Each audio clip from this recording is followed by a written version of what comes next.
Majikan dan pekerja perlu membuat persediaan secukupnya dari sudut keselamatan dan kesihatan pekerjaan KKP bagi menghadapi perubahan yang akan berlaku di tempat kerja akibat pengaruh beberapa trend mega dalam tempoh terdekat. Menteri Sumber Manusia V. Sivakumar berkata pekerja di masa hadapan akan lebih terfokus pada teknologi yang berkemungkinan akan mengambil alih fungsi manusia serta memberi kesan bukan sahaja dari segi aspek fizikal tetapi juga mental. Jadi kita nak mengulas dengan lebih lanjut berkaitan dengan perkara ini bersama dengan saya pada ketika ini adalah Profesor Madya Teknologis Dr. Syamsul Bahari Samsudin, pakar pengurusan risiko kesihatan persekitaran dan pekerjaan Universiti Malaysia Sabah. Doktor menyebut berkenaan dengan perubahan trend mega di dalam sistem pekerjaan ini, majikan perlu mengubah, bergerak ke hadapan dalam membawa konteks OSH ataupun KKP, keselamatan dan kesihatan pekerja ini ditambah baik. Mungkin doktor boleh kongsikan dan juga pandangan doktor melihat kepada menuju ke hadapan berdepan dengan megatrend, apa lagi yang boleh dilakukan oleh majikan dalam konteks KKP ini? Baik, sudah tentu perubahan perlu berlaku. Yeah. Kerana selepas pandemik COVID-19 yang baru ini, banyak isu-isu yang baru timbul. Kita ada pelbagai isu yang dipanggil sebagai mega trend atau trend mega kepada isu-isu yang memberi impak kepada keselamatan dan kesihatan pekerjaan. Ya. Kalau kita lihat, ya, semua pihak ya, pada masa ini perlu mengambil pendekatan yang lebih holistik kerana risikonya sudah semakin besar. Kalau dilihat, ya, risiko-risiko keselamatan dan kesihatan ini baik di mana-mana peringkat sekalipun, peringkat industri, peringkat sektor-sektor pembinaan, kejuruteraan, pendidikan dan sebagainya sudah semakin besar. Seperti mana yang dimaklumkan oleh Haris tadi. Jadi semua pihak perlu melihat ke hadapan dan berfikiran dengan lebih dinamik, ya? Lebih dinamik ke hadapan. Ini yang sangat penting. Begitu juga dengan penggunaan aplikasi teknologi IR 4.0, artificial intelligence atau kecerdikan buatan ini juga perlu dilihat bagaimana ianya boleh memberi kesan ataupun risiko kepada pengambil alihan fungsi manusia dalam memberikan perspektif yang agak berbeza dari segi kesihatan, keselamatan fizikal maupun psikologikal pekerja. Ya. Jadi sudah tentu cabaran isu KKP pada masa hadapan bukan hanya melibatkan fizikal dan mekanikal, tetapi yang sebagaimana yang Haris beritahu tadi, ianya turut juga melibatkan perkara-perkara asas seperti kimia, biologikal, ergonomik.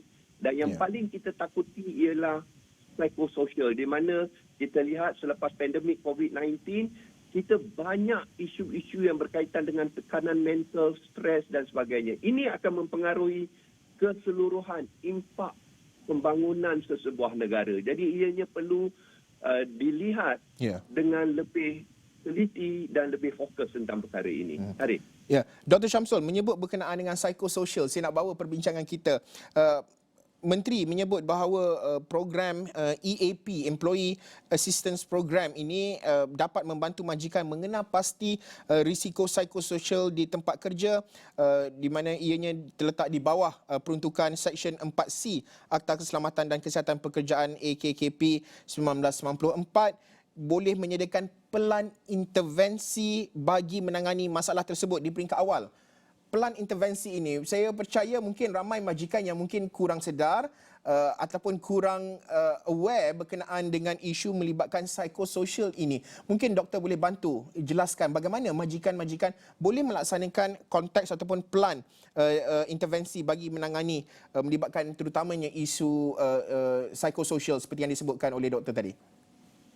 Baik, ini yang dilihat daripada pihak Kementerian Sumber Manusia. Kita tidak mahu isu-isu yang berlaku, terutamanya isu kesihatan mental dan psikososial pekerja ini kita rawat atau kita ambil selepas berlakunya adanya laporan bahawa pekerja mengalami tekanan mental. Kita tidak mahu sebegitu lagi.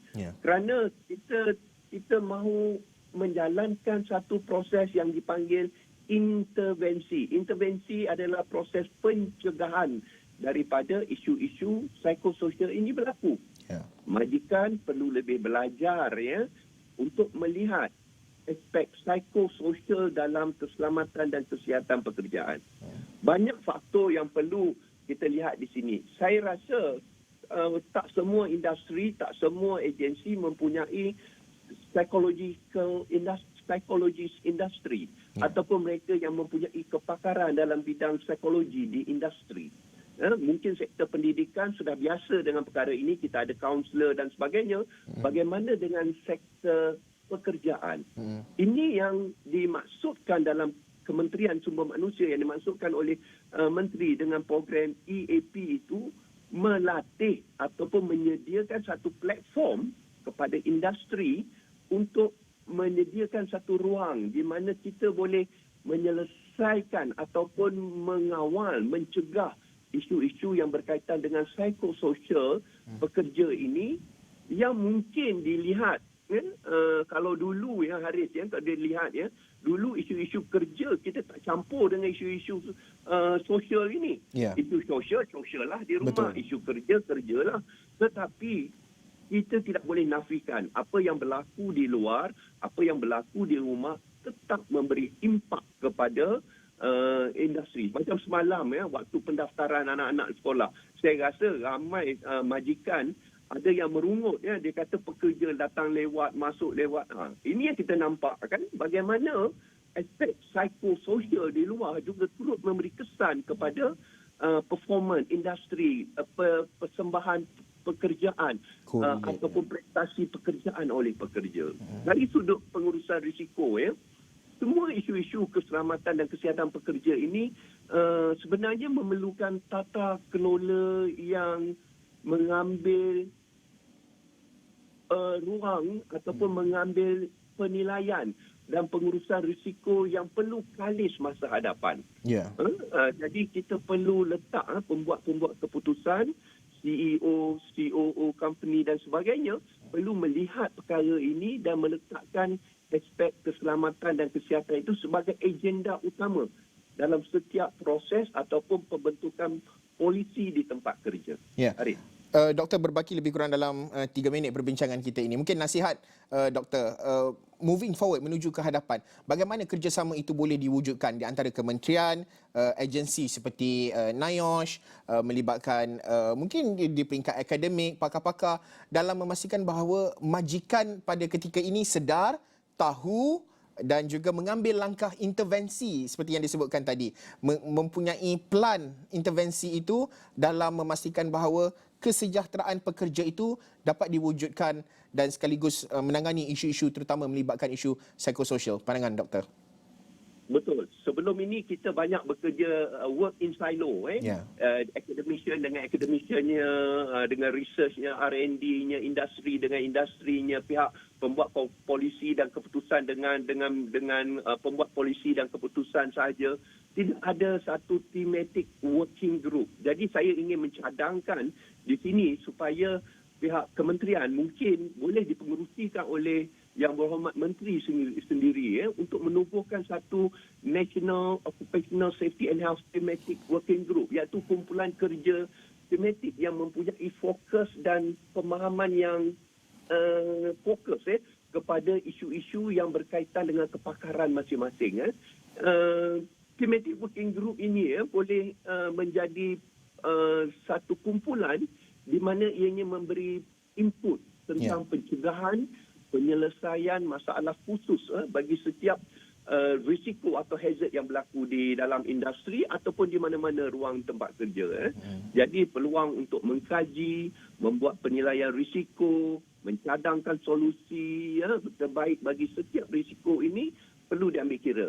Seperti mana Haris beritahu tadi, thematic working group ini atau kumpulan kerja ini bolehlah diambil daripada kalangan pakar-pakar dalam bidang industri, academician, pembuat-pembuat keputusan. Biar mereka duduk bersama, kita ramai-ramai untuk bermusyawarah dan membincangkan hal ini dan melihat kepada penyelesaian yang lebih holistik.